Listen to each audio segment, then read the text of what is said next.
Cette action publique entre l'urgence de la prise de décision, le décalage entre le moment de la décision et le temps de la mise en œuvre, la projection dans le temps long, les échéances électorales qui pour le coup le sont un peu moins longues, elles, la gestion des réactions immédiates de la population par exemple. Il y a sûrement tout un enjeu à venir concilier ces temporalités des politiques publiques avec les temporalités de la transition. Pour nous en parler, Bruno Rebel, bonjour.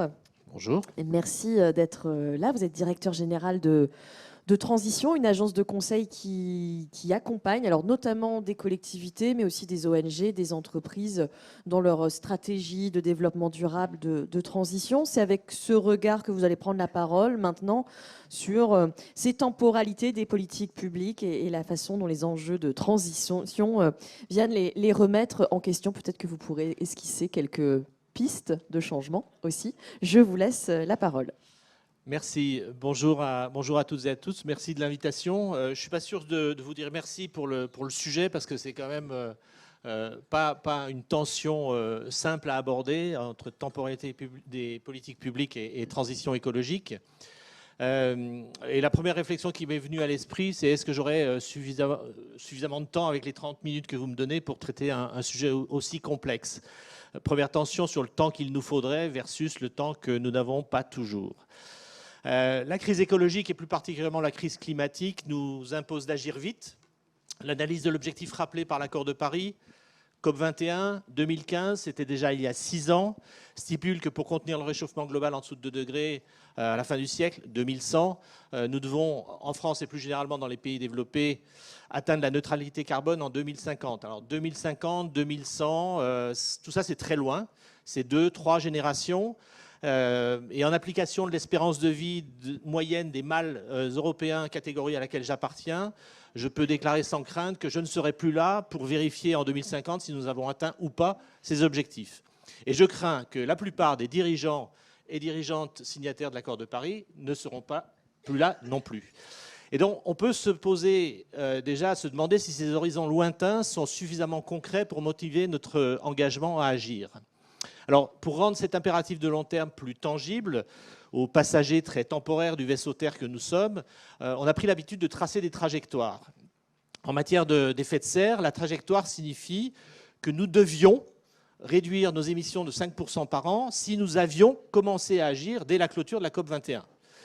Sous-entendu, ce n'est pas tout à fait le cas, vous l'aurez remarqué. Cette trajectoire, elle souligne surtout que plus nous retardons notre entrée en action, plus nous devons accélérer et intensifier ces actions pour compenser nos atermoiements passés et tout de même atteindre la cible critique de 2050. Comme le me rappelait mon père en m'apprenant à faire du vélo, plus tu pédales moins vite tu vas plus doucement. Plus sérieusement, nous devons agir vite, très vite, et nous le savons, et pourtant nous ne sommes pas au rendez-vous. Ni les entreprises, petites et grandes, ni les gouvernements, ni les collectivités locales, faut-il rappeler ici, ni même nous autres citoyennes et citoyens. Et je dirais que les personnes qui sont rassemblées ici et qui représentent une part de la population la plus sensibilisée ne sont pas non plus au rendez-vous de cette trajectoire. Moi non plus, je vous rassure.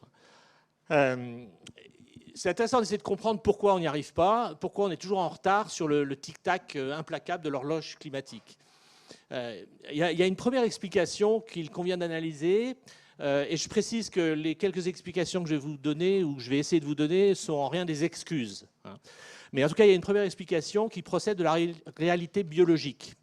Nous serions, nous autres êtres humains, victimes d'un défaut de conception. Alors pour ceux qui étaient hier face à Laure Noala, comme elle, je vous invite à lire l'ouvrage très instructif, un peu déprimant certes, de Sébastien Boller, Le bug humain.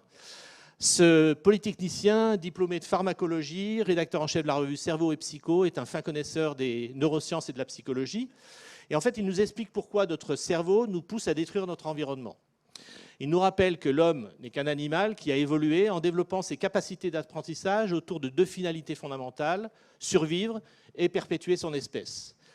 Ça veut dire que nos expériences, nos connaissances, nos comportements se sont construits au fil des millions d'années autour de la recherche d'eau et de nourriture pour survivre, pour subvenir à nos besoins physiologiques, et de partenaires pour nous reproduire.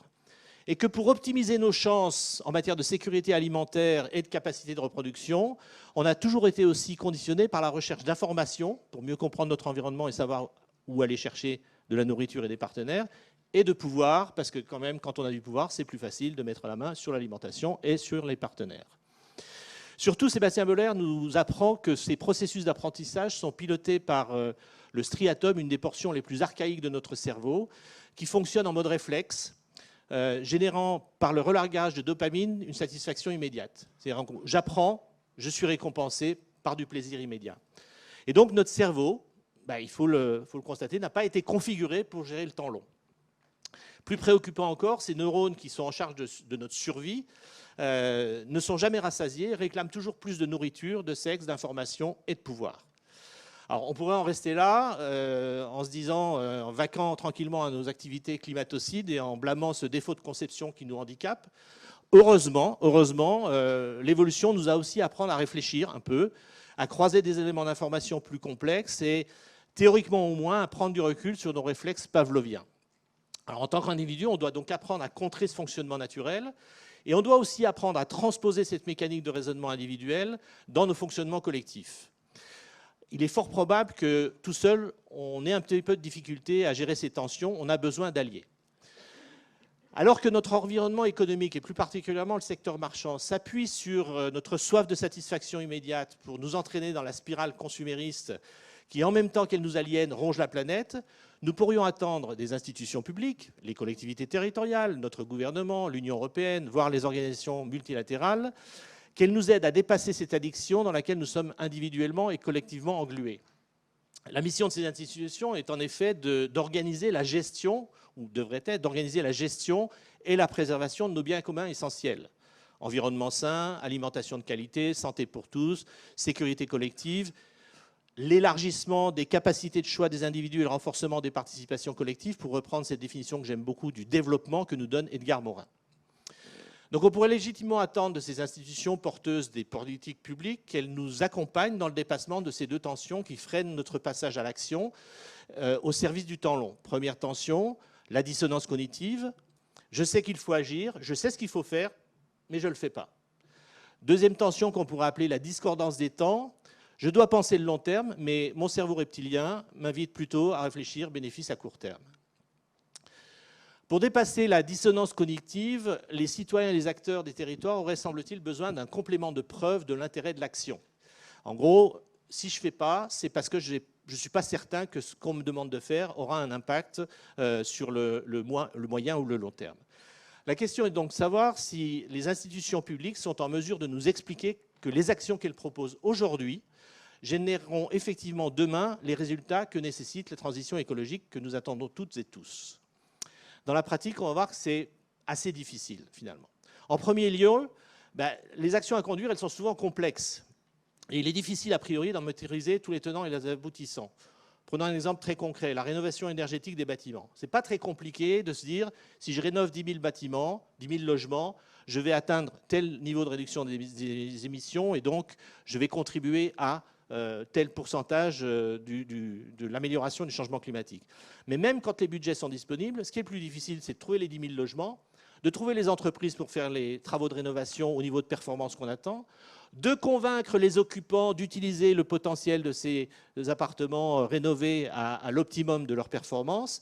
Et puis si en plus, au moment où vous lancez le programme, vous tombez sur un épisode de froid intense ou une bonne canicule, vous allez voir que les critiques vont fuser dans tous les sens pour dire que ça ne servait à rien ou qu'en tout cas, ce n'était pas ce qu'il fallait faire.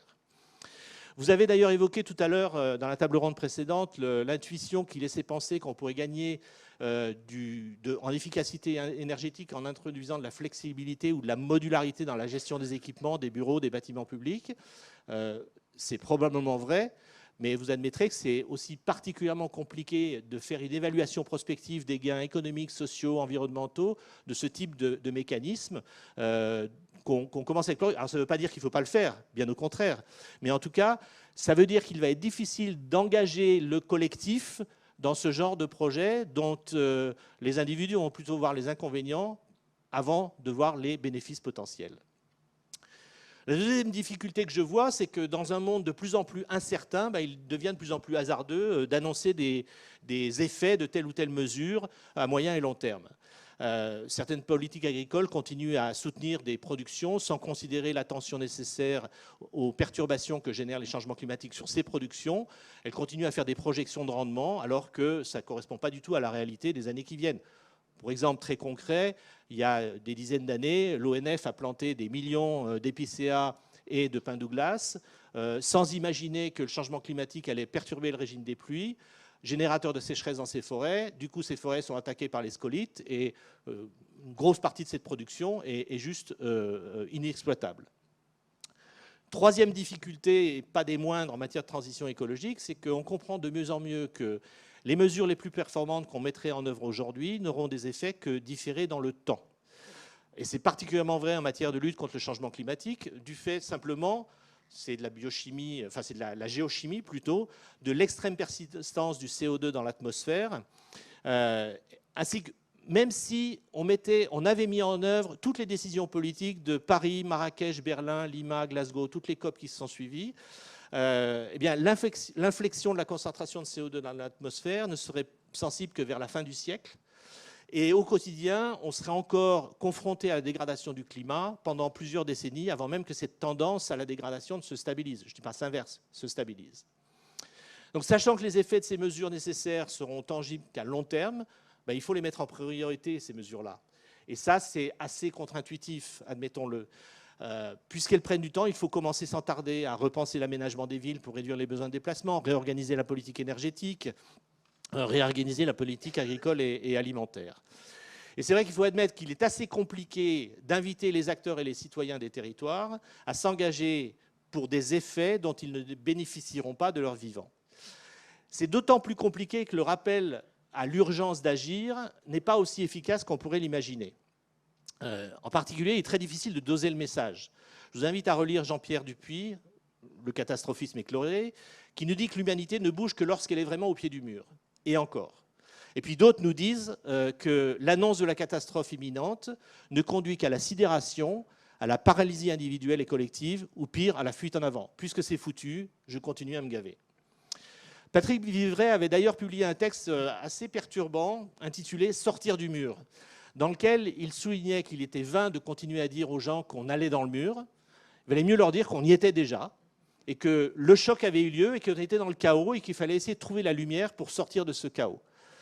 Et d'une certaine façon, la crise sanitaire que nous traversons encore, et plus spécifiquement le coup d'arrêt du premier confinement, illustre assez bien l'idée que cette idée que le choc a eu lieu ou aurait eu lieu, et la nécessité d'inventer un chemin différent.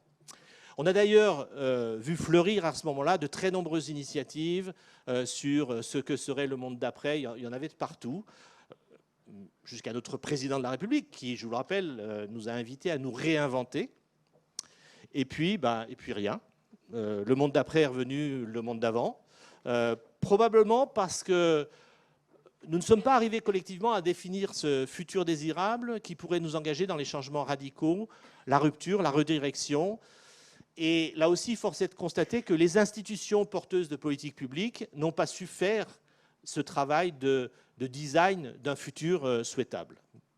Alors, petit bémol, il y a quand même des choses intéressantes qui se sont passées pendant cette rupture, notamment dans les collectivités locales, qui, alors un peu contraintes et forcées certainement, mais c'est pas grave, notamment par le choix des citoyens de reprendre leur vélo pour ne pas être confinés dans les transports en commun. Il y en a pas mal qui se sont mis à faire des pistes cyclables, ce qu'on appelait l'urbanisme tactique, sous la pression, dans l'urgence, on a fait ça. Et puis en fait, là où ça devient tactique, c'est qu'on se dit, mais puisque c'est là, et si on le gardait? Et il y a pas mal de programmes comme ça, de pistes cyclables, qui se sont développés fortement à cette occasion-là. Pardon de prendre un exemple très parisien, mais en dehors du confinement, si la mairie de Paris avait proposé de mettre la rue de Rivoli en piste cyclable, je peux vous dire que ça n'aurait pas été facile. Là, je ne dis pas que c'est passé comme une lettre à la poste, mais presque. Et aujourd'hui, tout le monde est satisfait de voir cet exemple-là. Des mécanismes similaires ont été observés en matière d'alimentation, avec le renforcement des ventes directes, les circuits courts, et surtout une prise en main par les collectivités des questions d'approvisionnement alimentaire de leurs habitantes et habitants. Alors, devant cette difficulté de faire la preuve de l'intérêt de la transition, il est probablement plus efficace pour les collectivités de s'efforcer d'embarquer les acteurs de leur territoire dans le changement, non pas en mettant en avant le point d'arrivée, par nature hypothétique, mais plutôt en soulignant le chemin collectif, la compréhension des enjeux, le diagnostic partagé, l'élaboration d'une cartographie des acteurs, la formulation des actions à mettre en œuvre pour accélérer la mutation. Parce que cette pratique, alors oui, cette pratique, elle est évidemment consommatrice de temps et il peut paraître contre-productif de perdre ainsi du temps au moment où il faudrait en gagner. Permettez-moi de citer Voltaire qui, se rendant de toute urgence à la ville voisine, interpellait son conducteur du moment en lui disant « Ralentissez, cocher, nous sommes pressés ». Savoir perdre du temps à un moment donné, un peu, pour ne pas en perdre beaucoup plus tard. Et c'est quelque chose qu'on ne sait pas toujours très bien faire.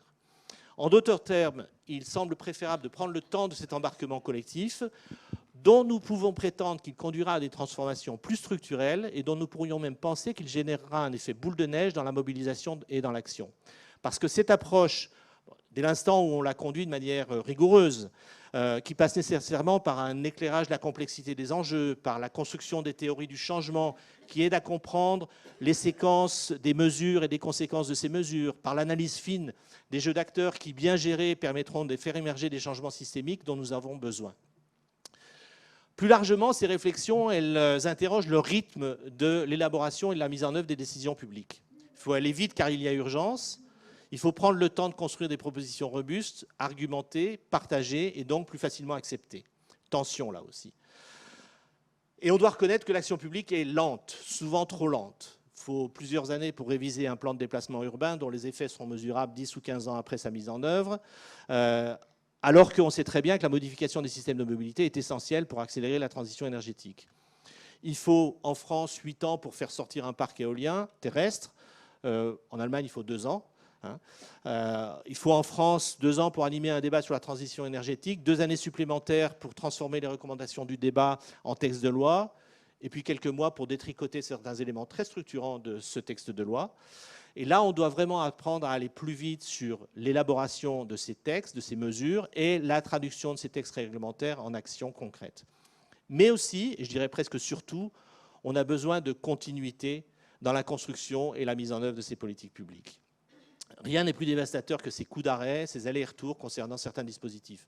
Je reviens sur la rénovation énergétique, pour laquelle les gouvernements qui se sont succédés les dernières années ont chacun proposé leur nouveau mécanisme, assurant bien évidemment que le nouveau mécanisme serait beaucoup plus efficace que le précédent. Alors on est passé des espaces info-énergie, les EIE, aux PTRE, les plateformes territoriales de la rénovation énergétique, au SAR, le service d'accompagnement de la rénovation énergétique, puis au SPE, le service public de la performance énergétique de l'habitat, avec objectivement pour principal impact que le rythme de rénovation du bâti résidentiel est toujours très très en deçà de ce qu'il faudrait et même des objectifs qui ont été annoncés par ces différents dispositifs.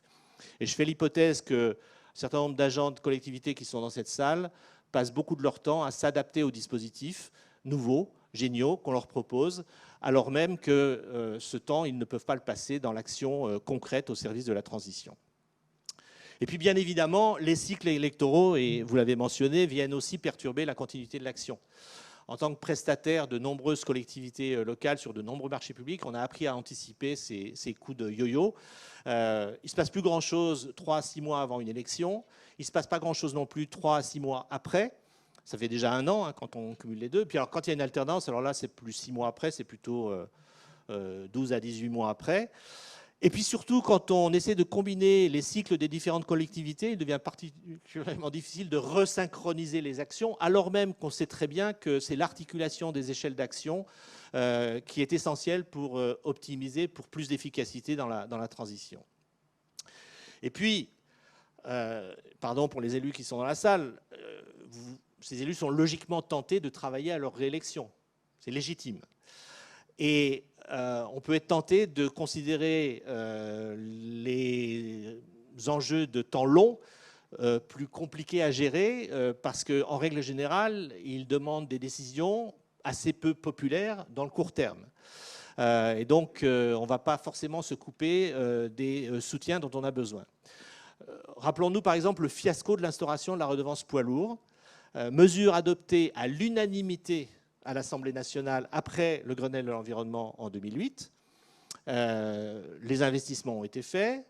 Le programme a commencé à se mettre en place et puis il a suffi que quelques bonnets rouges protestent, dans votre région d'ailleurs, pour que la mise en œuvre de ce programme soit abandonnée. Le timing était assez bon, on était à quelques mois d'une nouvelle échéance présidentielle.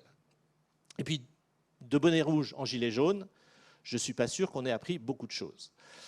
Moi, j'ai eu la chance de travailler avec José María Figueres, qui était président du Costa Rica et qui m'expliquait qu'il n'aurait jamais pu instaurer la taxe carbone assez exemplaire qu'il a réussi à mettre en place dans son pays s'il avait pu briguer un deuxième mandat. Parce qu'effectivement, au Costa Rica, le président ou la présidente de la République ne peut faire qu'un seul mandat. Et peut-être qu'il faudrait s'interroger sur l'intérêt du mandat unique, justement, dont la motivation principale serait de laisser des belles choses derrière soi, de long terme, qui dureraient, et peut-être revenir à ce mandat unique, peut-être en allongeant la durée des mandats pour qu'on ait vraiment le temps de faire des choses structurantes. Pourquoi pas revenir au septennat présidentiel en rappelant qu'il ne faudrait pas qu'il soit renouvelable, celui-là. Et en fait, les porteurs de politique publique doivent apprendre, en tout cas on devrait les aider, on devrait tous travailler à une meilleure intégration du temps long dans la formulation des projets. Le monde change vite, on ne peut pas prendre le risque de programmer des investissements conséquents sans vérifier 2 fois plutôt qu'une leur pertinence à moyen et long terme.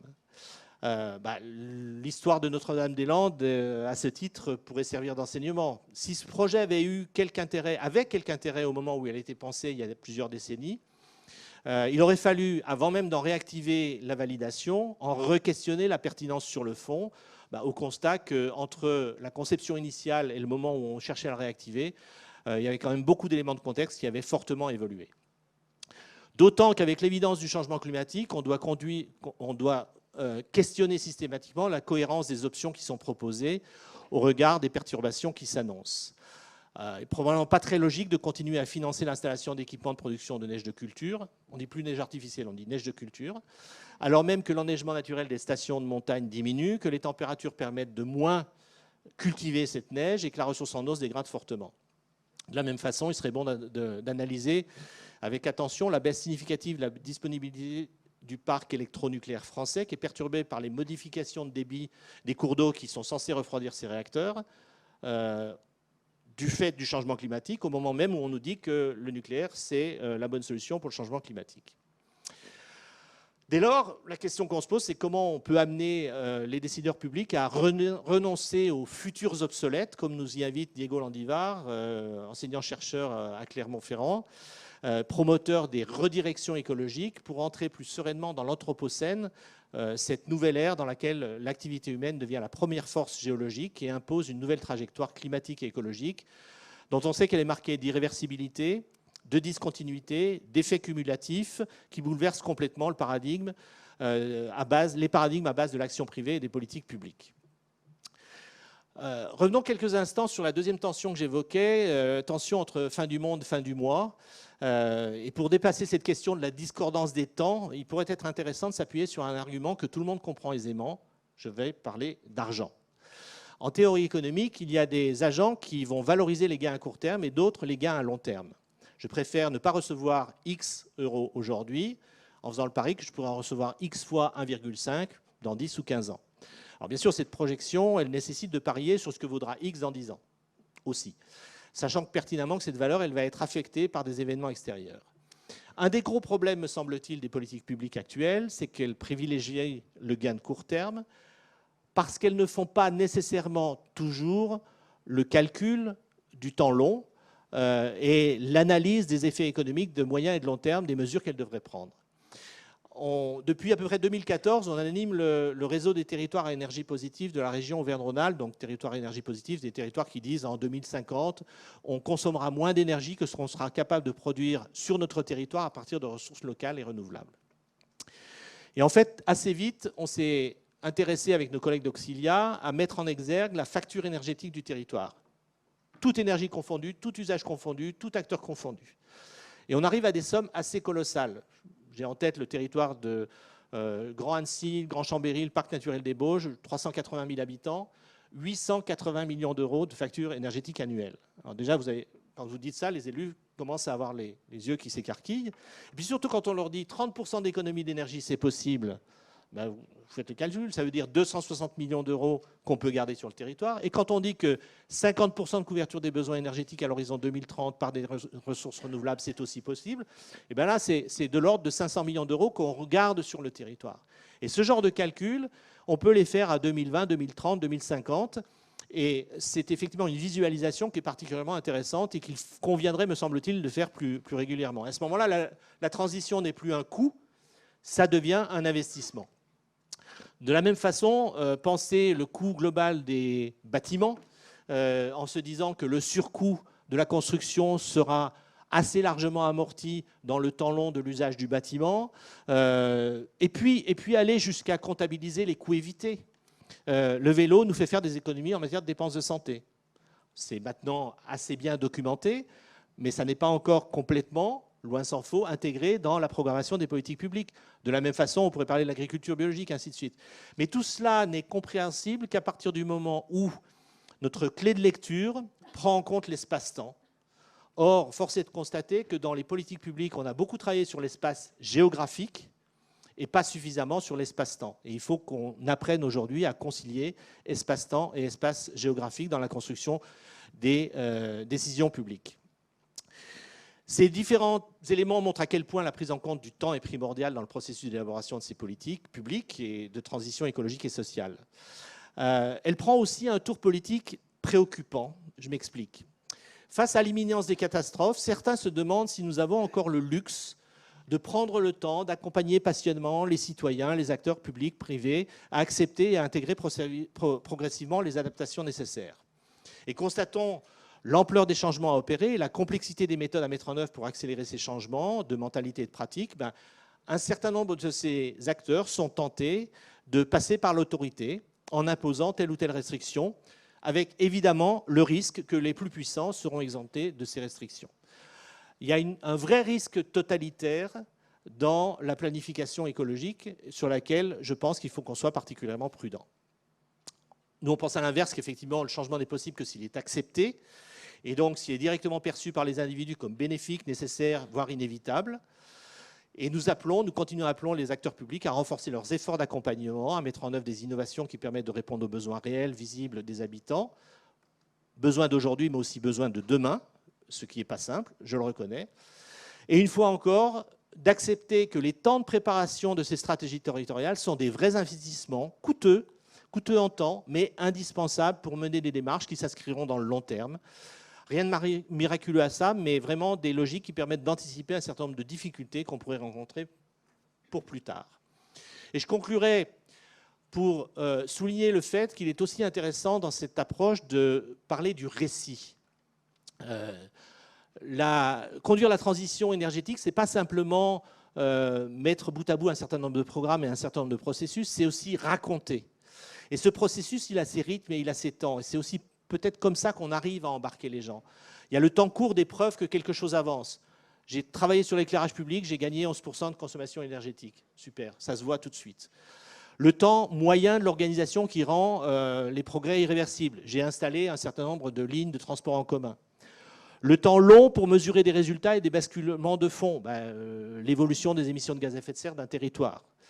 Et puis le temps très long de la mémoire, qui permet de comprendre d'où on vient pour mieux savoir où on peut aller, parce que sans mémoire, il n'y a pas de construction prospective. Face au tic-tac de l'horloge climatique et au chronomètre de la transition écologique et sociale, nous n'avons plus le temps, et pourtant nous devons apprendre à laisser du temps au temps. Et je finirai en citant La Fontaine, la mémoire. Rien ne sert de courir, il faut partir à point. Il aurait fallu partir à point. Merci. Merci Bruno Rebel.